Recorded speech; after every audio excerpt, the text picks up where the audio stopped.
Konting palakpak. Konting grasya. Konting grasya.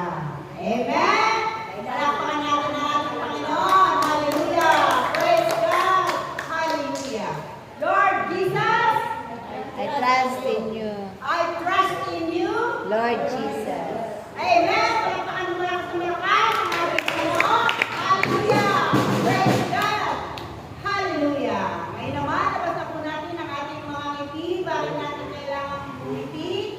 Sapagkat tatanggapin natin si Jesus, ang salita ng Diyos. Sinabi ng ating Panginoon, nakikinig sa akin ang aking mga tupa.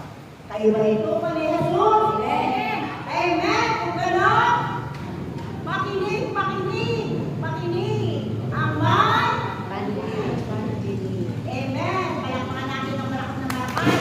Ang ating Panginoon. Hallelujah. Praise God. Hallelujah. Ay naman, lalako na tayo sa ating pagsasaluhan. Mabuting balita ng ating Panginoon mula sa aklat ni San Lucas, kabanatang 1, talatang 39 hanggang 56. Ayan, ang pamagat, ang pagdalaw ni Maria kay Elizabeth. Amen. Pagdalaw ni Maria kay Elizabeth. Ngayon ay pinagdiriwang natin ang pag-akyat ni Maria, ang pag-aakyat ni Maria sa langit. Amen. Ngayon, ang kapistahan ni Maria, yung kanyang pag-akyat sa langit. Sino ang nag-akyat sa langit kay Maria? Alam niyo ba kung sino? Ang anghel ang nag-akyat kay Maria sa langit, body and soul. Amen. Yan ang ating paniniwala sa ating Catholic na religion. Body and soul. No? Dahil yan ay tinutuligsan ng iba.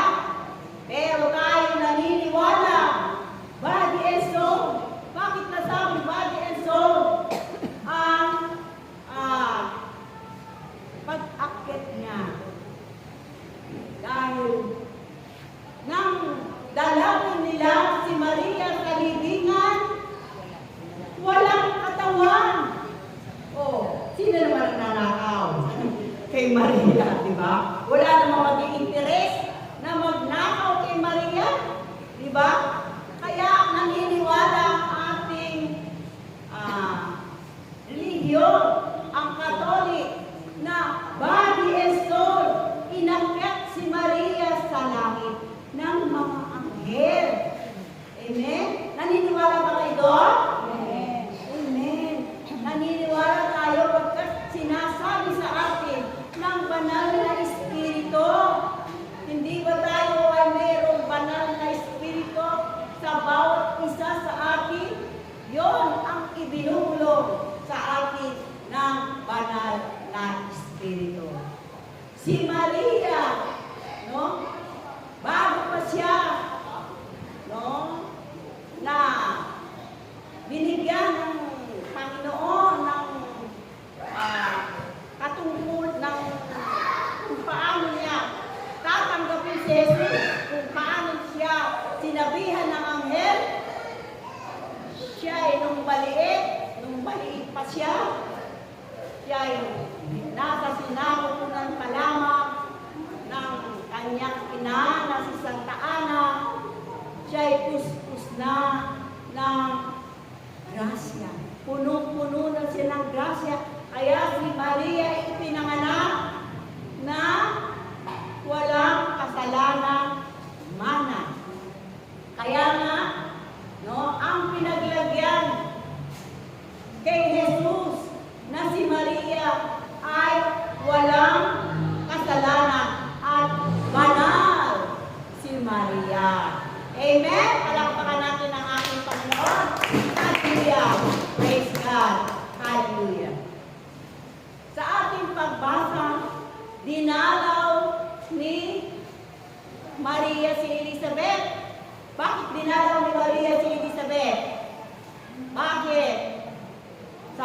sinabi ng anghel sa kanya.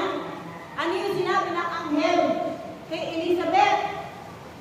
Si Elizabeth ay 6 na buwan ng buntis. Kaya nag-alala si Maria sapagkat alam niya na si Elizabeth ay matanda na. Mahihirapan ng magbuntis. No? Kaya dali-dali siya nagtungo sa Huda, doon sa bahay ni Zacarias. Dali-dali si Maria nagpunta ron at gusto rin niyang sabihin kay Elizabeth yung nangyari sa kanya. Ano yung nangyari sa kanya? Na siya'y pinili ng kataas-taasan na maging ina ng kanyang anak. Amen? Kaya noon din ay pumaroon si Maria sa bundok sa burol ng Huda, doon sa bayan, sa bahay ni Zacarias. No? Tumawag si Maria kay Elizabeth at nagpapalag ang sanggol sa kanyang sinapupunan. No? Hindi pa man nababanggit ni Maria na siya'y buntis din.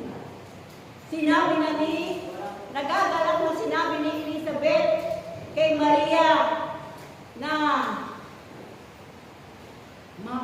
siya'y pinagpala sa babaeng lahat at pinagpala ang sanggol sa kanyang sinapupunan. Ayan. At kaya sinabi pa ni Elizabeth sa kanya, sino ako para bisitahin ng ina ng aking Panginoon? Ayan. Napuspos si Elizabeth ng banal na espiritu. Kaya ganon ang kanyang sinabi. Nalaman niya na rin na si Maria pala ay buntis din. Kaya sinabi niya kay Maria, mapalad ka, Maria, sapagkat nanalig ka na mangyayari sa iyo yung sinabi sa iyo ng Diyos. Yung sinabi sa iyo ng Panginoon, si Maria ay nanalig. Pero mayroong hindi nanalig. Sino ba yung hindi nanalig? Sino yung hindi nanalig? Zacarias. Sinabi ng anghel kay Zacarias,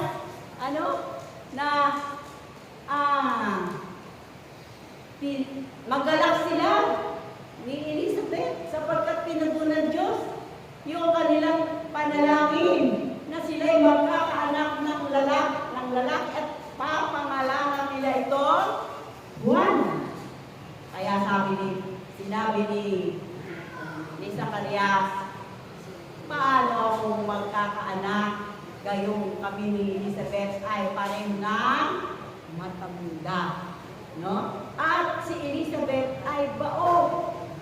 Kaya nagalit ang anghel at sinabi kay Zacarias. Sinabi kay Zacarias, ikaw ay mabibingi at mapipipi hanggang sa mangyari ang sinabi ko. Ayan. Palakpakan natin ang ating Panginoon.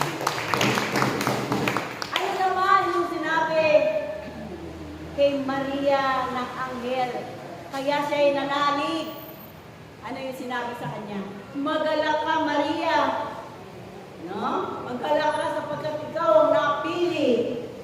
Napili ka ng kataas-taasan na paglagyan ng kanyang anak. No? At ikaw ay maglilihi, magbubuntis at manganganak ng isang lalaki at pangangalanan mo ito, Jesus. Sumagot si Maria, paano ako maglilihi? Wala naman akong asawa. Dalaga pa ako. Sinabi ni Arkanghel. Sinabi ng anghel sa kanya, huwag kang matakot, Maria, sapagkat bababaan ka ng banal na espiritu ng kapangyarihan ng Diyos at lililiman ka. Kaya sinabi ni Maria, ako'y alipin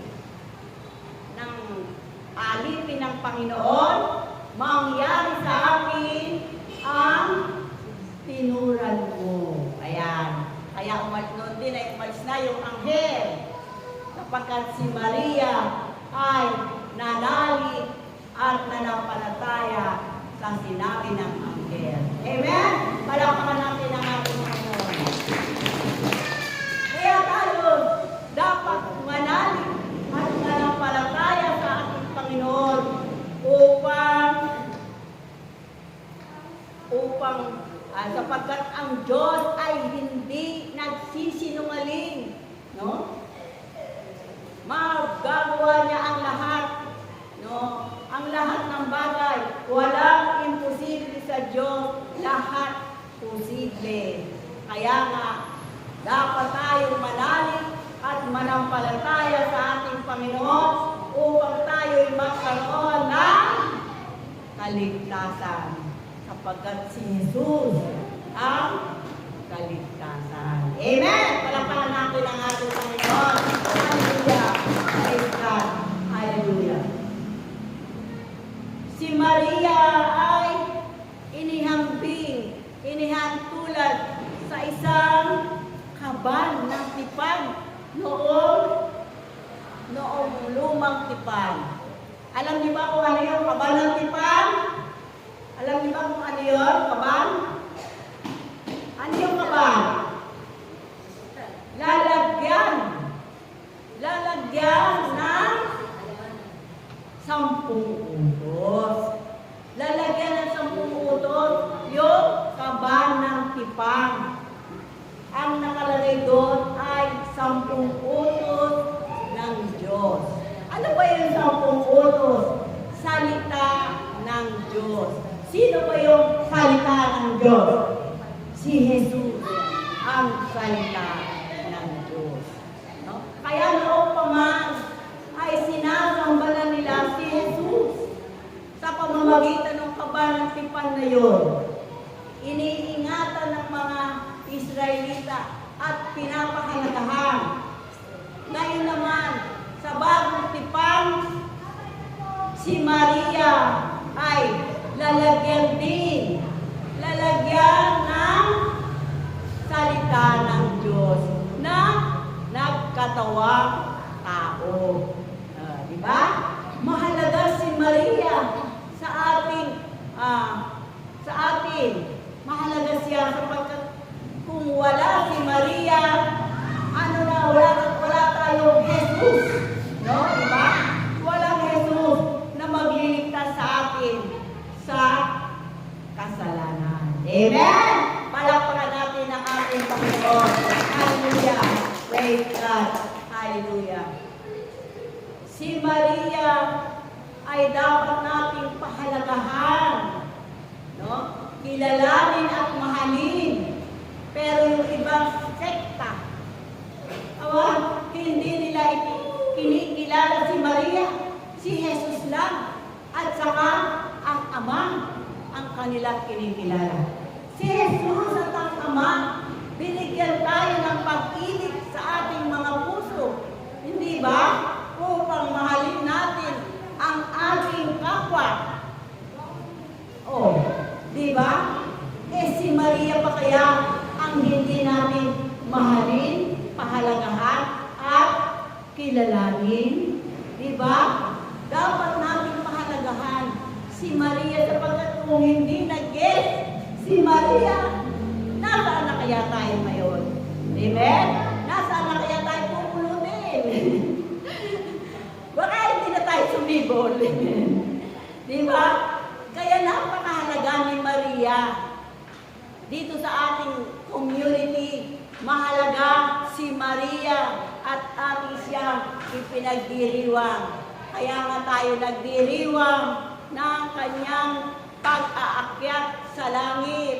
No? Ipinagdiriwang natin yun sapagkat bawat kilos ni Maria ay ating pinahahalagahan. Amen? Ang bawat ano ni Maria, si Maria ang unang charismatic. O, di ba? Siya yung unang charismatic. Kaya doon sa kanyang awitin, inawit niya, ako'y nagpupuri, ang puso ko'y nagpupuri sa Diyos, sa Panginoon, at nagagala ang aking espiritu. Ano ang sabi ni Maria? Dahil sa nagagala ang aking espiritu sa aking kaligtasan, sa iyong binigay na kaligtasan, at sa na ako'y iyong, sapagkat ako'y iyong kinalinga ang inyong abang alipin. No? At sabi ni Maria, ako'y tatawagin mapalad ng salit-saling lahi. Di ba? Nagkatotoo ba ang sinabi ni Maria na siya'y magiging mapalad? No, dating ating kikilalanin siya na siya ay mapalad sa lahat ng babae sapagkat siya ang nagsilang sa kay Jesus na kanyang anak. No? Na siya naging tagapagligtas natin, no? Dito sa mundo ito. Kaya mapalad, no? Nagkatotoo, sinabi niya kasi siya ay charismatic. Ano ba yung charismatic? Rinigaluhan, may kapangyarihan ang kanyang dila. Kaya kapag sinasabi niya, nagkakatotoo. Amen? Magpahanggang ngayon, tayo ay kumikilala kay Maria. No? Kinikilala natin yung kanyang mga ginawa, yung kanyang pagtanggap sa ating Panginoong Jesucristo, yung mga mabubuting ginawa niya. No? Si Maria ay masunurin. Masunurin si Maria, hindi katulad nung ni Eva. Kaya lang si Eva, sumuway si Eva, pero si Maria sumunod, kaya naibalik ang ating naibalik yung naiwala natin na buhay na walang hanggan. Amen! Palakpakan natin ang ating Panginoon.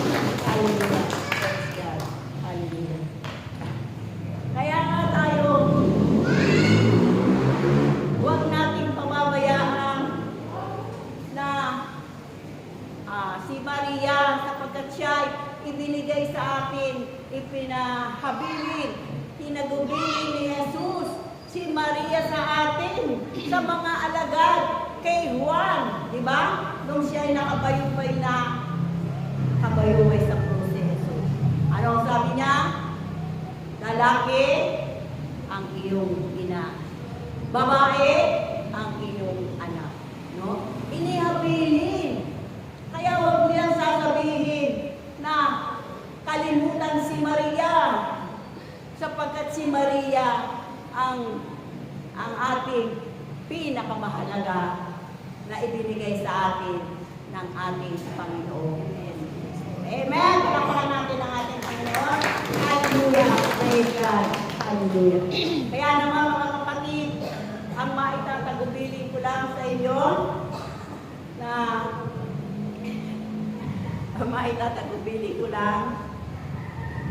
pahalagahan natin si Maria. Yung kanyang rosaryo, mahalaga yan. Dapat tayo nag-rosaryo umaga at hapon.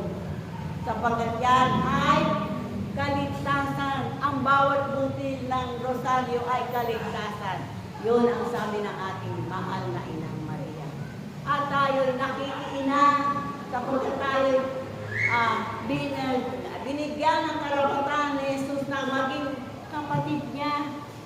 Amen. Kaya tayo ay ina natin si Maria. Siya ang ina ng lahat. Amen? Palakpakan natin ang ating Panginoon.